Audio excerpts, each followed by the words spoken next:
The gunman's girlfriend, Marilou Danley, was met by FBI agents when she landed in Los Angeles last night from the Philippines. And we have some new images now from her time in the Philippines. You see them right there. Of course, investigators want to know from her whether she had any warning about this at all. She is a person of interest in the case. Our chief investigative correspondent, Brian Ross, here with more. Well, good morning, George. She has quite a story to tell, with a portrait emerging of a man who was descending into madness, showing signs of mental illness, crazy eyes, losing weight, a decline in his physical appearance, according to one person briefed on the new findings. Jealous of his girlfriend's ex, her family saying he sent her away so she wouldn't get in the way of his plans. A major step forward in the investigation this morning as the shooter's girlfriend arrived in Los Angeles overnight on a flight from the Philippines. Marilou Danley was Stephen Paddock's girlfriend for at least 3 years, with him up until just 2 weeks before the shooting. She had to know that he had some kind of mental health issue, some type of stress in his life. She had to know that that was going on. And authorities now label her as central to the investigation after first dismissing the possibility she played any role. Currently, she's a person of interest. Especially after the discovery by police of so many weapons, so much ammunition, and explosives at the home they shared in Mesquite, Nevada. How could she not know what was going on in her own house with these weapons?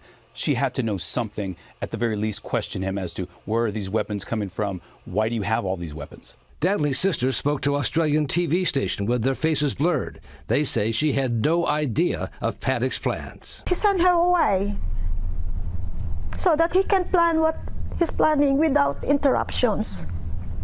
In that sense, I thank him for sparing my sister's life, but that won't be to compensate 59 people's life. I didn't even know that she's going to the Philippines until Steve said, "Oh, Marilou, I found you a cheap ticket to the Philippines." According to documents obtained by ABC News, Danley, who uses an Australian passport, traveled to her home country, the Philippines, 2 weeks before the shooting, on September 15th. Paddock actually visited her family in the Philippines 4 years ago, and one of them posted these photos on Facebook. U.S. officials also want to know from the girlfriend why Paddock began to transfer tens of thousands of dollars to someone in the Philippines prior to the shooting. We've got a lot of questions, I can tell you that. According to relatives, Danley apparently met Paddock at this hotel casino in Reno, where she worked as a hostess to entertain high rollers like Paddock. Employees at this bar in Mesquite and former neighbors say the couple were regulars playing video poker and the slots as they downed beer and shots of tequila. They were professional gamblers, and that's what they did for a living.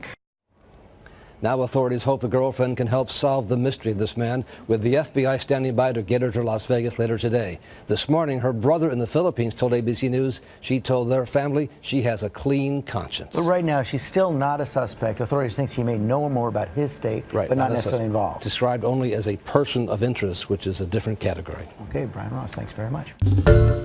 Hi, everyone. George Stephanopoulos here. Thanks for checking out the ABC News YouTube channel. If you'd like to get more videos, show highlights, and watch live event coverage, click on the right over here to subscribe to our channel. And don't forget to download the ABC News app for breaking news alerts. Thanks for watching.